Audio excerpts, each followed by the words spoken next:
Episode 1 jujutsu Kaisen की recent movie की ending से कंटिन्यू होता है, जहां हमें यूटा यूजी को अपने कर्स ब्लेड से कत्ल करते दिखाई देता है।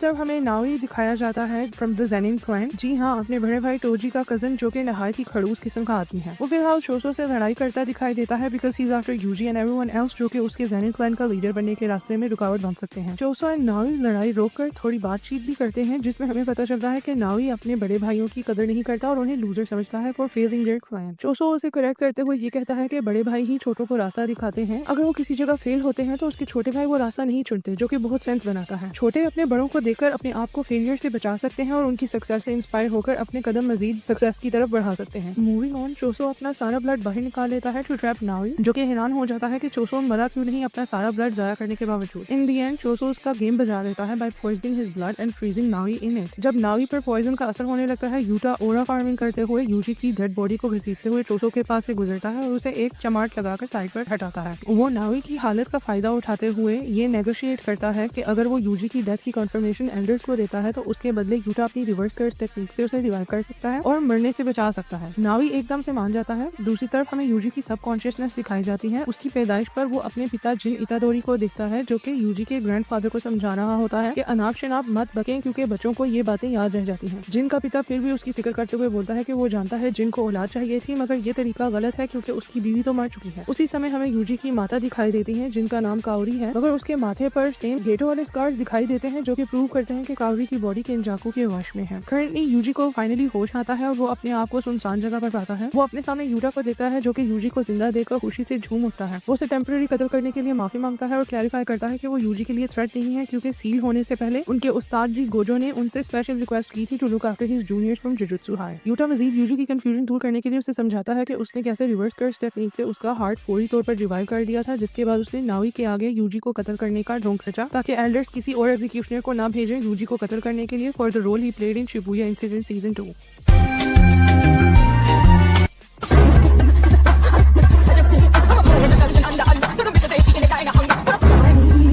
पॉइंट आउट करता है कि यूजी अपनी डेथ एक दफा पहले भी फेक कर चुका है, इसलिए उसे यूजी को कत्ल करने से पहले अंदाजा था कि सुकुना की प्रेजेंस से वो फिर अपने आप को रिवाइव कर लेगा। यहाँ यूजी यूटा को बताता है कि उसे सुकुना की फिंगर्स फोर्स फीड की गई थी, जिसकी वजह से सुकुना ने उसे ओवर पावर करते हुए शिबुया में गुल खिलाए। जल्द ही मेगुमी आता है वहाँ पर यूजी को जुजुत्सु हाई वापस ले जाने के लिए। यूजी उसे देखते साथ ही शिबुया इंसिडेंट पर रिफ्लेक्ट करता है और अपने आप को बचाना अनवर्दी समझता है। मेगुमी उसे समझाता है कि शिबुया इंसिडेंट में उसकी गलती भी थी फॉर समनिंग जनरल महारागा, मगर यूजी स्टिल शिबुया इंसिडेंट में मारे जाने वाले लोगों की दोषी अपने आप को ही ठहराता है। मेगुमी यूजी को पास भूल जाने को कहता है। वो जाने से पहले यूजी को बताता है कि नोरितोशी कामो ने कलिंग गेम आर्क को इन मोशन रख दिया है और उसे इसमें सर्वाइव करने के लिए यूजी की मदद चाहिए होगी। स्क्रीन पर थोड़े समय के लिए कलिंग गेम्स के रूल्स शो होते हैं। अगर आपको इनकी एक्सप्लेनेशन चाहिए तो मेरे चैनल पे उनकी एक सेपरेट से वीडियो है जहाँ से आप रूल्स को अच्छे से समझ सकते हैं। सेकेंडली, अब नोरितोशी कौन है इसका हमें आगे ही पता चलेगा, सिंस ये एक्सप्लेनेशन सिर्फ एनिमे व्यूअर्स के लिए है जो कि मांगा से वाकिफ नहीं है। बैक टू द एपिसोड, चोसो अचानक से एंट्री मारता है। Together they plan to have a word with Tengen Sama, जो कि जुजुत्सु हाई को कंसीलमेंट बैरियर्स प्रोवाइड करके उसे प्रोटेक्ट करता है। However, उसे ढूंढना इतना आसान नहीं सिंस उसने अपने आप को छुपाया हुआ है और आज तक उसे किसी ने नहीं देखा। जी हाँ, Tengen to this day has hid himself in the tombs of the Star Corridor, जो कि one of the 1000 secret doors में पीछे छुपा हुआ है। अब ये बॉयज जुजुत्सु हाई जाते हैं जहाँ ये लोग यूकी और माकी से मिलते हैं। माकी को जोगो ने जला डाला था ड्यूरिंग शिबुया इंसिडेंट, जिसकी वजह से she is battling with burn scars all over her body and short hair. Maki Choso को नहीं पहचानती, सो यूजू से अपना बड़ा भाई बताकर इंट्रोड्यूस करवाता है, जिससे चोसो को बहुत फख्र महसूस होता है because he loves to be the family guy. Choso finally सबको बताता है कि उसके 9 भाइयों के underdeveloped embryo secret doors में लॉक्ड हुए हैं, जिनको वो सेंस कर सकता है। उनको सेंस करके वो लोग टेंगन तक पहुंच सकते हैं। बगैर वक्त वेस्ट किए वो सब हिडन डोर्स की ओर चल देते हैं, जहां चोसो अपने भाइयों को ढूंढने के लिए पीछे रह जाता है और बाकी सब लोग उस जगह से गुजरते हैं जहां 12 साल पहले टोची ने आमानाई को गोली मारी थी, जो कि टेंगन का स्टार प्लाज्मा वेसल थी, जिसमें टेंगन अपनी सोल को ट्रांसफर करके अपने आप को ह्यूमन फॉर्म में ही रखना चाह रहा था, क्योंकि अगर वो हर 500 साल में अपने आप को एक न्यू ह्यूमन वेसल में ट्रांसफर ना कर सके तो वो एक powerful entity like the brain parasite Kenjaku बन सकता है। और टेंगन को इस बात का डर है कि वो पावरफुल एंटिटी बनकर जुजुत्सु हाई को कोई नुकसान न पहुंचा दे। Anyways, back to the episode, Yuki सब को लीड करते हुए एक व्हाइट हॉल में पहुंचती है जहां टेंगन अपने आप को फाइनली रिवील करता है, ओनली बिकॉज यूकी उसे बताती है कि गोजो को सील कर दिया गया है इन प्रिजन ड्रम। तो यहाँ हमारी फर्स्ट एपिसोड खत्म होती है।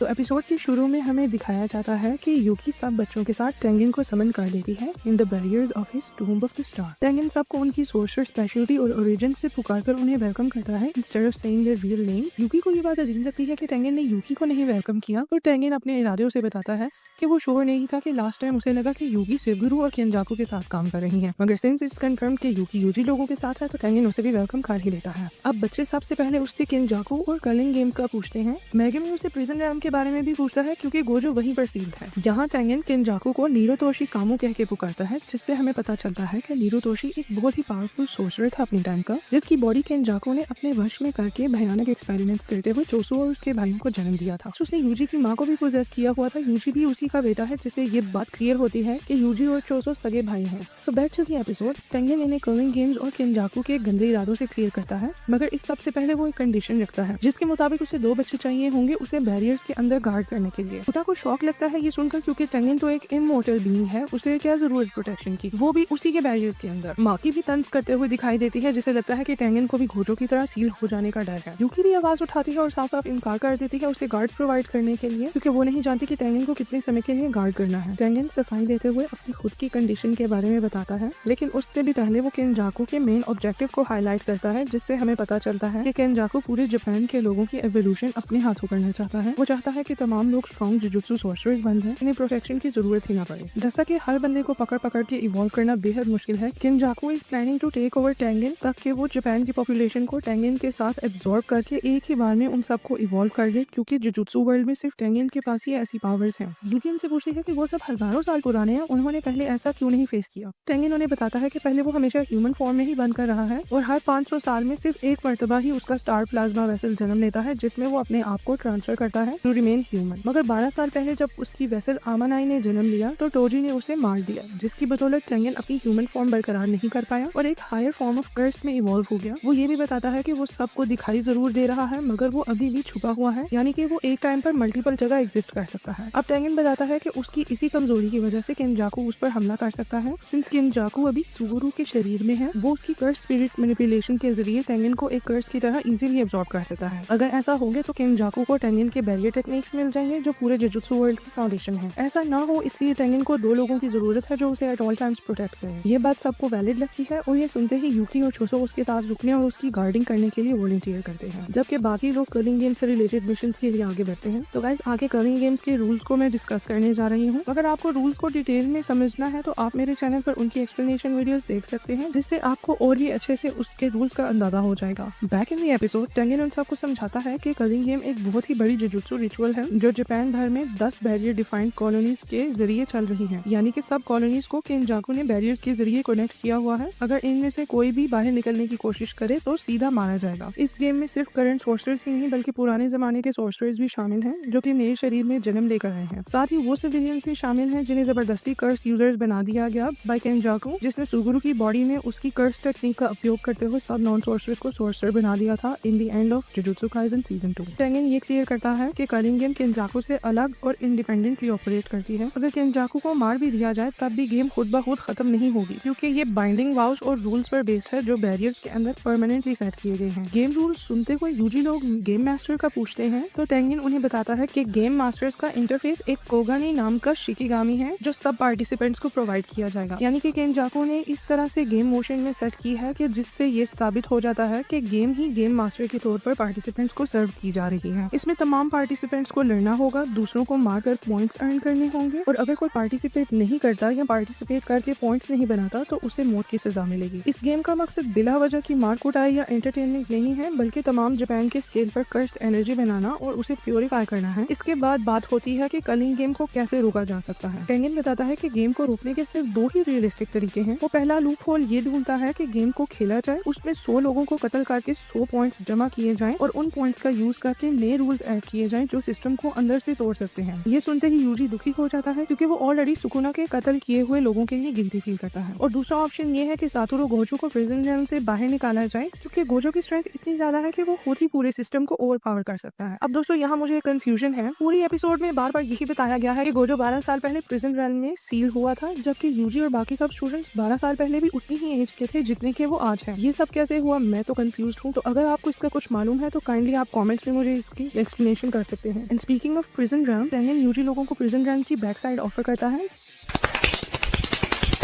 मगर ये वार्न करता है कि इसको खोलना बेहद मुश्किल है। रन को खोलने का एक ही तरीका है और वो है इसकी कर्स्ड एनर्जी को नलीफाई या रिवर्स कर दिया जाए। और ये सब करने के लिए आज तक 2 ही कर्स्ड टूल्स बनाए गए थे, ब्लैक रोब and inverted sphere of haven, जो कि गोजो अपनी पिछली बैटल्स में पहले ही तबाह कर चुका है। ये सुनते ही मेगुमी गुस्से से भड़क जाता है। यूटा भी हंसते हुए बताता है कि उसके मेंटोर मिगेल की ब्लैक रोब गोजो ने ही तबाह कर दी थी और उसे मिगेल के साथ अफ्रीका भेजा था टू फाइंड सम मोर, मगर उन्हें वो रोब नहीं मिली। हमें थोड़ी देर के लिए शोको भी दिखाई देती है जो कि गेम के रूल्स को समझते हुए नजर आती है, और शोको वही है जो गोजो और सुकुनो की बेस्ट फ्रेंड हुआ करती थी। अब प्रिजन रन ओपन करने का सिर्फ एक ही चांस है उनके पास। टेंगिन बताता है कि उसके लिए उन्हें एंजल की मदद देनी होगी। एंजल एक बहुत ही पुरानी सोर्सर है जो कि अपनी कर्स टेक्निक के जरिए दूसरी कर्स टेक्निक्स को नलीफाई या रिवर्स कर सकती है। फिलहाल टेंगिन बताता है कि एंजल एक नए शरीर में जन्म लेकर कलिंग गेम का हिस्सा बन चुकी है और इन सबको गेम में पार्टिसिपेट करके उसे ढूंढना होगा। तो दोस्तों इस एपिसोड में काफी नए कैरेक्टर्स इंट्रोड्यूस हो रहे हैं। अगर आपको उनकी डिटेल चाहिए तो आप मेरे चैनल पर जाकर मेरी वीडियो देख सकते हैं जिसमें मैंने सीजन 3 में इंट्रोड्यूस होने वाले सब कैरेक्टर्स को एक्सप्लेन किया है। ये सब क्लियर होने के बाद ग्रुप अपना प्लान बनाना शुरू करता है। माकी डिसाइड करती है कि वो ज़ेनिन क्लैन स्टेट जाएगी ताकि पावरफुल कर्स टूल्स वापस ले आ सके जो कलिंग गेम के बैटल्स के लिए बहुत जरूरी होंगे। यहाँ से हमें पता चलता है कि जब गोजो 12 साल पहले सील हुआ था, जुजुत्सु हाई के तमाम कर्स टूल्स और वेपन्स ज़ेनिन क्लैन ने जब्त कर लिए थे, जो कि माकी अब वापस लेने जा रही है। और यहाँ से यूजी को पता चलता है कि ज़ेनिन क्लैन ने मेगुमी को अपना नया लीडर चुना है, जिससे वो हैरान होता है। पर मेगुमी इतना सरप्राइजिंग एक्ट नहीं करता, वो चिल एक्ट करता है और यूजी को बोलता है कि मैं तुम्हें बाद में समझाऊंगा।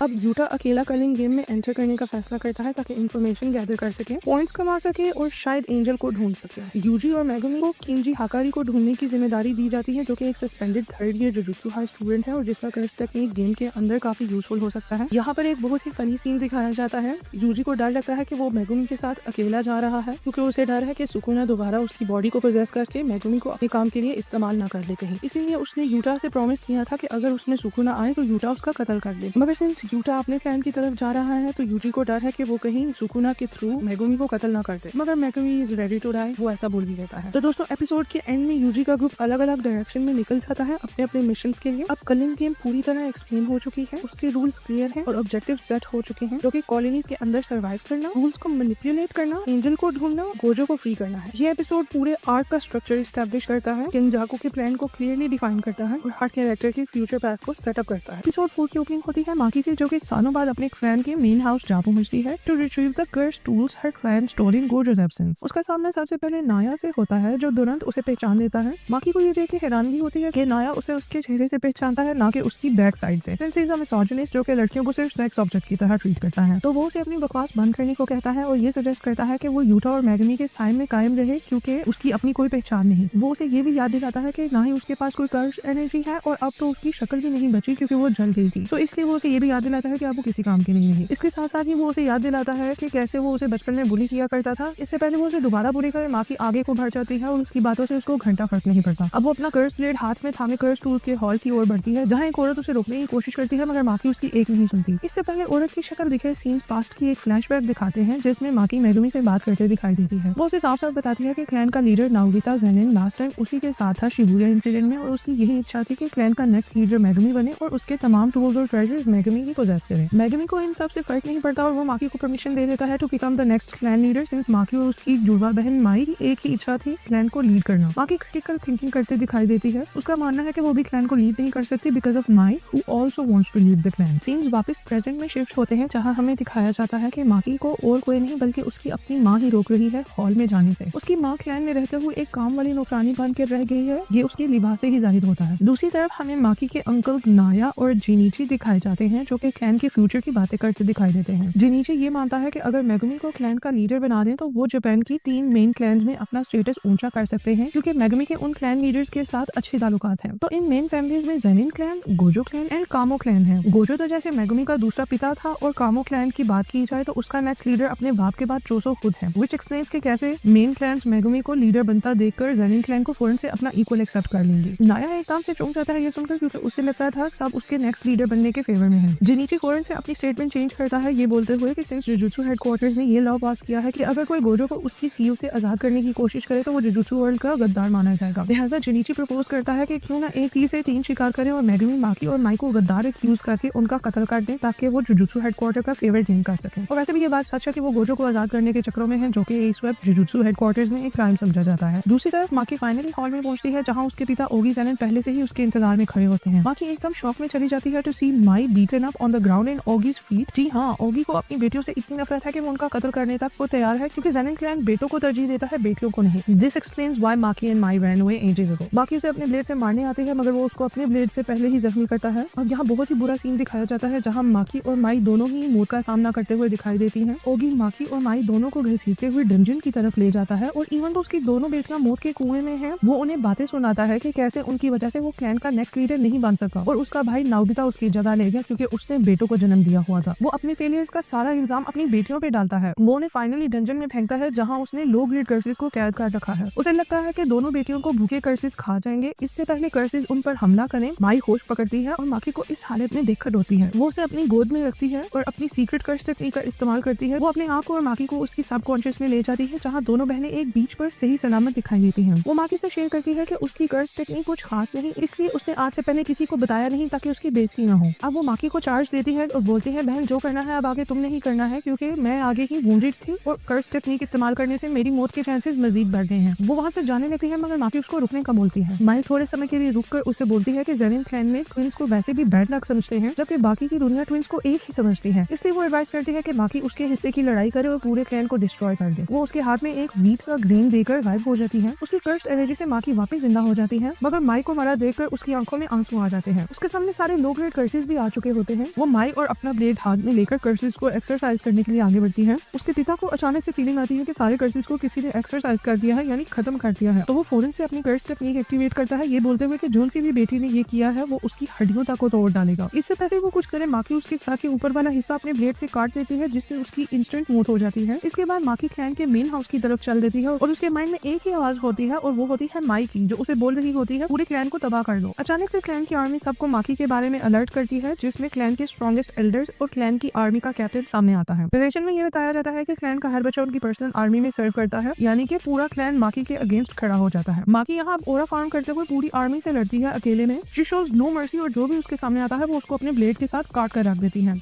वो एक टाइम पर 10-10 लड़कों को मार गिराती है। इंडियन माकी हॉल में अकेले खड़ी होती है और उसके पीछे पूरी आर्मी मरी पड़ी होती है। तो जी हाँ, ये वही सीन है जिसका एनिमे फैंस को बहुत बेसब्री से इंतजार था। अब पूरा हॉल नौजवानों के खून से भर जाता है। अब कैप्टन आगे आता है along with the strongest tree of Zenin clan called the high. इनमें जिनीची और 2 और स्ट्रॉन्ग एल्डर्स हैं माकी के। वो अपनी नित नई कर्स टेक्निक से माकी पर हमला बोलते हैं, मगर माकी जुनून में सबको मार जाती है। वो उनकी कर्स एनर्जी के अगेंस्ट एक्ट करती है, इवन तो उसके पास अपनी कोई कर्स एनर्जी नहीं। उसकी रॉ स्ट्रेंथ देखते ही सब उसको टोजी से कंपेयर करते हैं और उसका खौफ खाते हैं, मगर तब तक वो सबको मार गिराती है। वो जिनीची का भी सर कलम कर देती है और उसे समुद्र में फेंकती है। अब हाई का लीडर नाया उसका सामना करते हुए आता है।